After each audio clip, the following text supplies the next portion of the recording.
This is Agriculture Today, and I'm Shelby Varner with the K-State Radio Network. Part of another Fins, Fur, and Feathers episode from Drew Ricketts and Joe Gerken begins today's show. Joe explains stratification in ponds and how people can help prevent fish kills.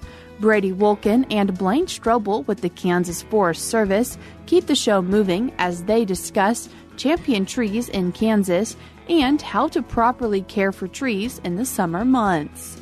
Ending the show is K-State dairy specialist Mike Brouk as he looks at some of the 2024 milk production numbers for Kansas and the Midwest, which he says are growth areas for the milk industry. That and more is coming up ahead.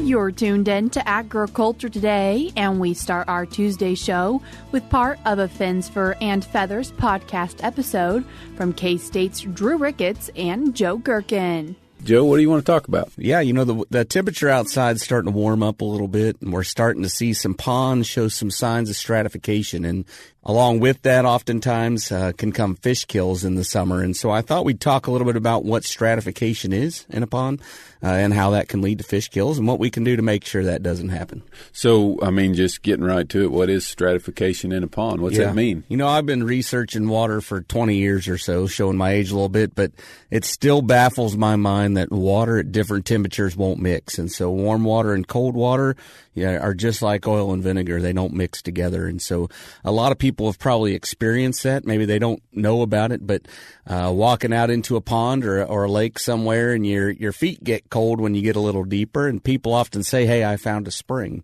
Well, normally what you found is the thermocline, and so when you get down into deeper habitats, that water tends to be colder, and it also can't exchange oxygen with the surface like the top water can, and so it's colder, and it also doesn't have oxygen.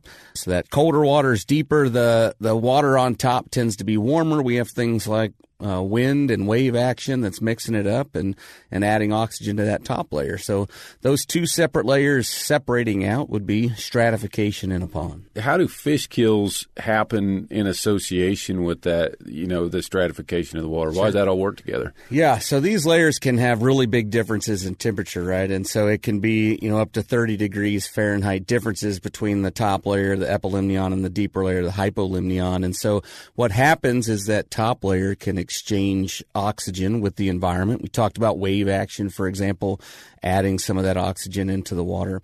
So the top area can always add in oxygen. So things like fish breathing or plants transpiring, using up some of that oxygen isn't really that big of a deal in that top layer because we can get more oxygen from the surface. When you're down deeper, things like bacteria are living down there, and they're gobbling up nutrients that are down there, and they're using up oxygen.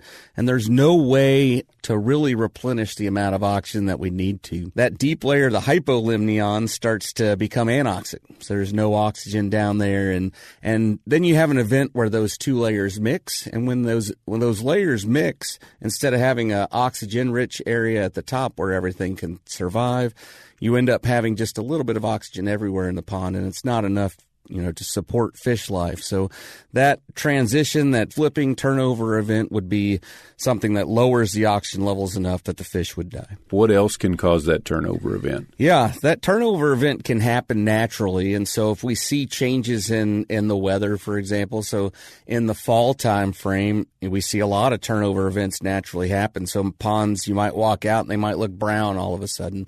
And a lot of times that's because that whole pond is mixing and the force of the water moving is pulling up some sediment from the bottom. That is a big common thing. Heavy winds coming through can, push enough to break up those different thermoclines. So most of it's related to temperature or to wind or to wave action. When we have a summer fish kill because of these turnover events, are there particular fish vulnerable, or is how would you know that was the cause of your fish kill if you went out there and looked? So bigger fish need more oxygen. Their metabolic demand is higher, and so what you're going to see, some of the signs that you need to be worried would be if you walk out and you see a bunch of fish at the top trying to gulp air, right? And so fish have this ability. They can actually swallow air into their swim bladder. And when they do that, they can absorb some oxygen in that manner. So when oxygen levels start to get low in the water, they don't get enough from their gills, they might start gasping at the surface. Some fish have to do that to survive. And so I think we've talked about gar around here in Kansas are really common. Gar are obligate air breathers. When it's warmer and the water's holding less oxygen, they have to gulp air from the surface or they won't have enough oxygen to survive. And so you'll see them breaking the water a lot if you're out on a river. But generally, bigger fish are going to have more metabolic demands. We're going to see them gulping air or dying first. And then we're going to follow that up with smaller fish. And so you start to see large numbers of small fish, show up dead, start floating. That'd be a pretty good indication. Most of the time, this is going to all happen overnight, right? So you're going to come out in the early hours, and you're going to see your surface of your pond covered in dead fish. Really, really a sad sight to see. And so hopefully we can take some steps to make sure that doesn't happen. How do we try and prevent this from happening during the warmer months of the year? We can't go out there with a push broom and sweep the snow off if there's no snow on the ice. One of the important things we can do is monitor our plant populations. And so plants are very good during the day. They're giving off oxygen during photosynthesis. But at night, when the sun goes down, they transpire, and transpiration uses oxygen out of the water. So if we look at oxygen levels throughout the day, it's going to rise up throughout the day while the plants are giving off oxygen, and then overnight it's going to drop off. And so that can make a really dynamic system where we have really high levels during the day and really low levels at night. And if we mitigate the number of plants that we have in our pond, make sure that they're giving off enough during the day but not using up as much at night, that can help with that oxygen demand in the pond. So kind of regulating the right amount of plants that we have is one good place to start. One thing that is commonly done is regulating the amount of nutrients that are entering the pond, and that ties back into those different plants. And so the nutrients, that cycling is really important. A lot of people put in aeration too, and aeration can be helpful. Lots of different types of aeration. You'd want to make sure you have the right type of aeration, but again, something that you could do to help reduce the risk of a turnover. So if I'm going to aerate my pond, do I want to just put like a floating sprinkler out there so it's just disturbing the top layer, or do I want to put a bubbler at the bottom like I might have in an aquarium, or how do we do that? A lot of people want to go out and get a cheap system that throws water in the air. So fountains are really pretty, and they're really good at moving water from the surface. The unfortunate things about that is that top layer where they're moving water from, we've talked about, already has oxygen, right? And so fountains generally in deeper systems aren't going to help our aeration at all because the top layer already has oxygen in it. It's already exchanging it. So what we want to do is we want to have something called a benthic diffusion system, and those are bubblers that's put on the bottom of the pond. There's a small horsepower motor that is pumping water out to those diffusers, and they're bubbling up to the surface.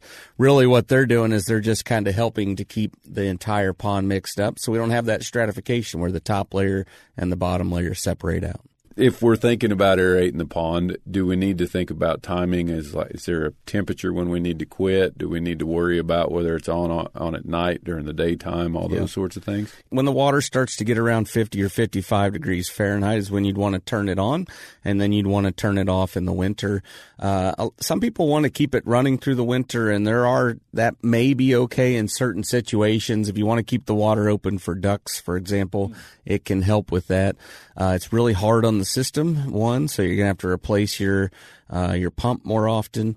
And then the other thing is if you keep the water mixed up too much, the water can supercool. So the water can actually get to a temperature below freezing, and it can freeze the fish that are swimming around in there. And so it's not a good thing. It can cause a lot of damage. And so the time of year, I recommend that we turn them off in the winter. They're not really helping us a lot. You mentioned time of day, and one of the things that comes up often is how to power these systems. And so a big part of that install cost I mentioned is running electricity to the box that's generally on the shoreline that's going to be pumping that air.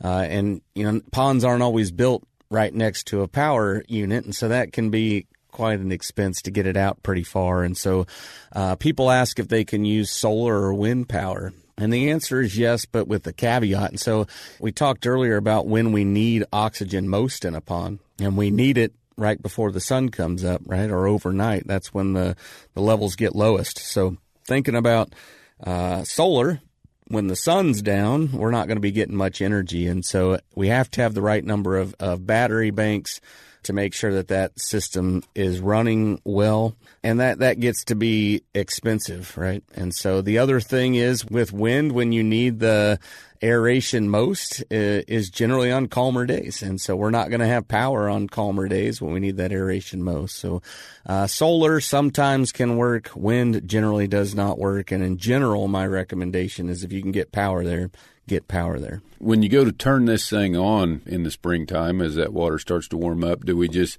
turn it on and let it go, or do we need to start it gradually, or what's that look like? Yeah, turning them on, we don't know if that water's already stratified. So if you go out and you just flip the switch on and walk away, you're running the risk of causing a turnover event and having a fish kill. And so when you turn them on, or you turn on a new system for the first time, you want to turn them on for 15 minutes and turn it off for the day. The next day you turn it on for 30 minutes and turn it off for the day. And you keep doubling that every day. It takes about a week to 10 days before you're up to 24 hours, and you just leave it on running after that. Once you have aeration, it's very important that you run that aeration system all the time. Water can stratify, and you can get oxygenated and unoxygenated water really quickly. And so if we turn our system off, or our system runs out of power because it's solar or wind operated, you can see stratification happen really quickly.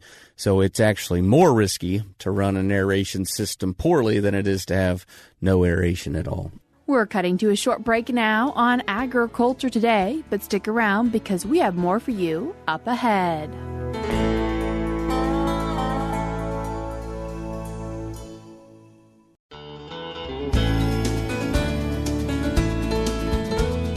You're tuned in to Agriculture Today, and we continue our show talking about the Champion Tree Program and taking care of trees in the summertime with Northeast District Forester with the Kansas Forest Service, Blaine Stoble, and Volunteer and Partnership Liaison with the Kansas Forest Service, Brady Wolken. Blaine, Brady, thank you both so much for taking the time to join us today. Sweet, thank you. Talking about this Champion Tree Program, Brady, what is it? So the Champion Tree Program is a national program. Each state is in charge of keeping their own program. So each species can have a champion tree. So even like a difference between a sugar maple and a Norway maple, they're each their own champion tree. So in Kansas, we have 147 different Kansas champion trees. And that's not in just one part of the state. We have trees that span all the way from the very tip of northwest Kansas all the way to the southeast. So champion trees, they're everywhere here in Kansas, believe it or not. And we actually have two national champion trees as well. We have arborvitae, which is a common name, and then common juniper too. So we have two of the biggest trees in the whole U.S., which I think is pretty cool because when people think trees in Kansas, they may not think of big, massive trees. But we have two of them that are the biggest species in the U.S., which I think is really cool. Where are those national champion trees? So the arborvitae is in Willowdale, which is just west of Wichita by like an hour, 30, 40 minutes. And then the juniper is in Leavenworth. And how does one go about getting a champion tree? So we have a open nomination survey that any person who lives in Kansas could go to our website and fill out a form. We ask them to estimate measurements of the tree, but all circumference, height, and then crown spread. And then they send that. It comes to me, and then if it's really close to being a champion or they estimate it higher than a champion, me, a volunteer, or one of our district foresters goes out and there and confirms both the species and the size. And then it gets all the points get totaled up, and then we see if it's a new champion or not. How can people go about seeing what the current champions are to see maybe if their tree competes? So there's two ways of doing that. One, on the same website in our champion trees section of our website, there's a whole written list. It'll tell you how big the circumference is in inches, the height in feet, and then the crown spread in feet. And then it'll tell you the point total and how you get that point total. So for each inch of circumference, you get a point, and then for each foot tall, you get a point. And for crown spread, it's a little tricky because you're measuring in 4 directions. So it's the crown spread in feet times 1/4. So it uses that so there's an equal amount so you're not. But yeah, that's how you get the points. Another way we can do that is on that same website, we actually have a map of all the champion trees. So you can see where they are generally. A lot of our champion trees are on private property. So we tell you what town they're in. But we want to, of course, respect all private landowners' privacy in that aspect. So we don't want to tell this is the exact address because we don't want people showing up to people's private property.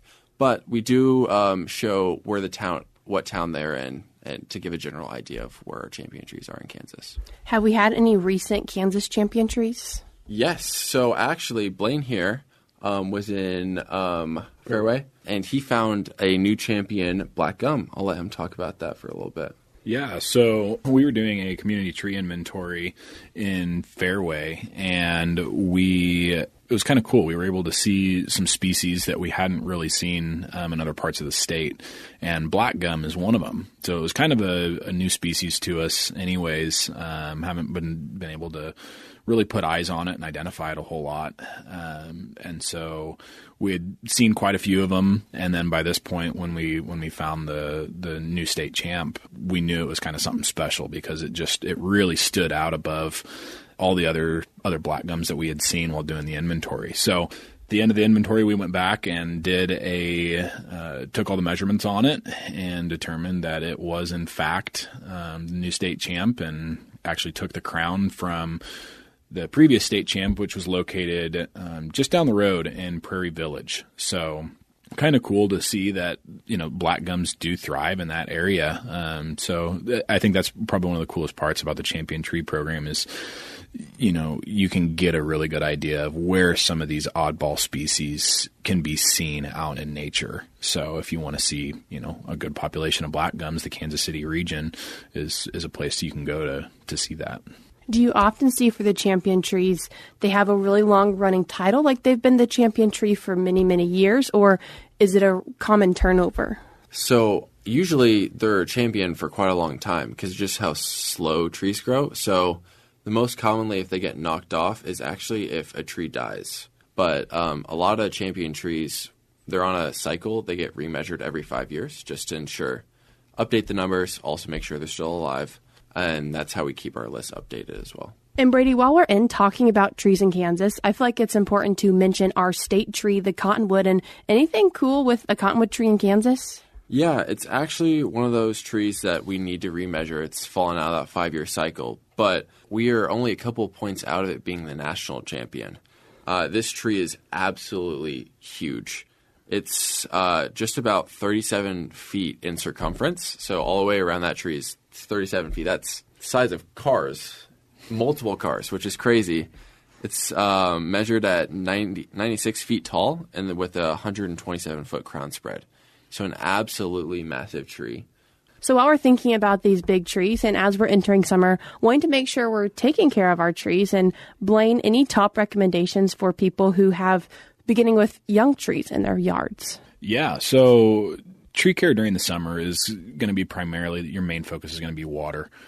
There's a really big misconception, especially in residential areas, that if you have an irrigated lawn, you're covering the tree at the same time, and frankly, that's not the truth. Turf and trees have two very different requirements and needs, and so what we like to say with trees is you want to go very deep and infrequent watering. So you want it to be very slow, kind of a slow drip to get water to really soak down deep into the roots. And they say that you can, on a younger tree getting established, you're looking at 10 gallons every couple weeks. So a lot of water goes into establishment of young trees. And on that note, we classify a young tree as anything less than 5 years old. So just because you plant it and it looks like it's doing good, it is still very susceptible to all sorts of different stressors, but drought being one of the main ones. Making sure that you're keeping it watered and taking care of it throughout those first couple years is crucial. overall, beyond watering, another really, really good tip is just, kind of making sure that your all the dead branches are out of it. Pruning is typically done in late winter, early spring. That's going to be your best time to do a large majority of your pruning. But that's not to say you can't do some pruning in the summer. What I like to recommend on that is just focusing on the dead wood, and going in there and getting that dead wood taken out will actually help increase airflow throughout the canopy and allow the tree to focus more on just using its energy for the live living wood. So getting that dead out of there is always a good practice, and then leaving the majority of your pruning for early spring. But between watering and making sure that you have that canopy nice and clear and open, those are going to be your two main things in order to keep those trees happy and healthy when it gets hot outside. For watering the tree, using just a water hose and turning it on low, or what's the recommendation for getting it slow and letting it soak in? Yeah, so a watering hose is great if it's within reason, obviously. If it's in your yard or something, drag a hose out there, turn it on, just a slow trickle, almost just a drip, and let it run for, 30 to 45 minutes. Let it really soak that ground around the tree. In a different situation where you can't get a hose to it, they make these things for younger trees called tree gaiters. And basically what that is a bag that goes around the trunk of the tree, and they hold about 25 gallons of water, and you can fill them up, and it will just emit water very slowly over a couple hours, so that it allows it to soak into the ground rather than runs off.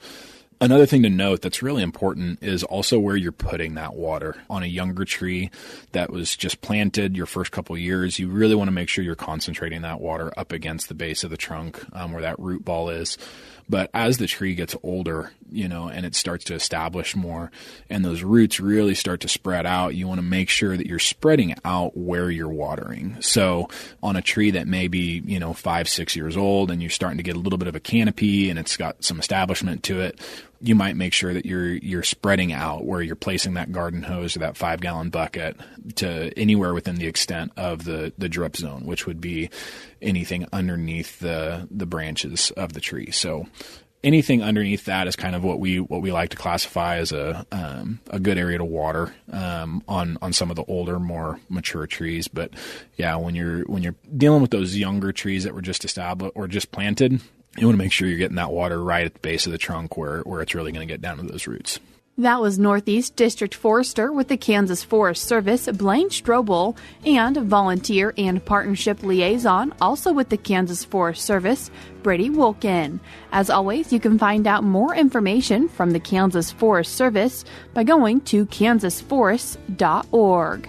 We're cutting to a short break now, but we'll be right back.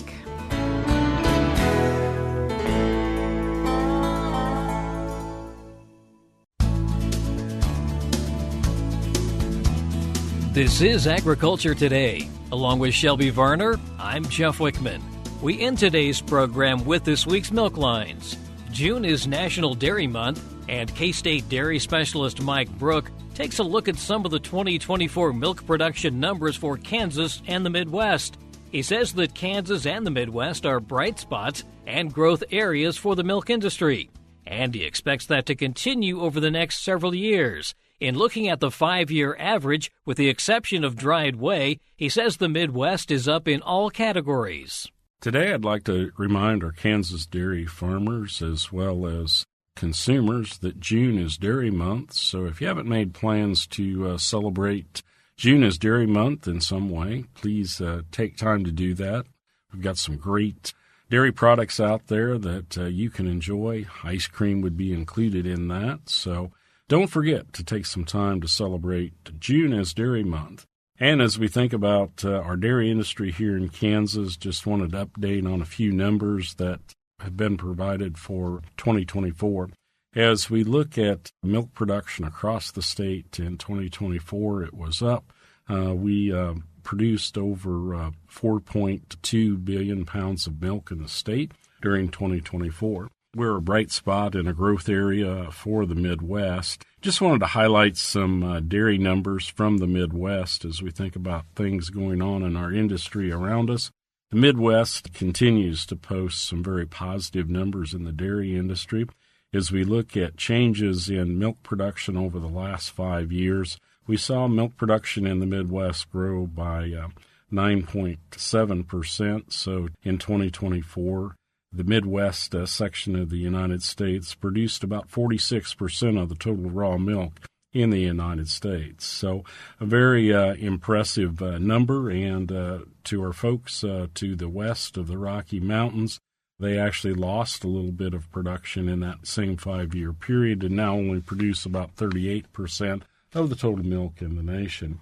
As we look at cheese production, again, a bright spot for the Midwest. In the last 5 years, we've seen cheese production grow by about 17%. We currently produce about 49% of the total cheese here in the Midwest region. So another great increase for our regional dairy production. We see the similar numbers in butter. In butter, we increased butter production by almost 17% in the last 5 years and currently produce about 40% of the total butter that's produced in the U.S. We also saw growth in yogurt production. Currently, we produce 42% of the total yogurt in the United States and an increase of a little over 5% over the last 5 years. In terms of cottage cheese production, the Midwest had a bright star there as well over the last 5 years, increasing cottage cheese production by over 17%, and we currently produce about 44% of the total in the United States.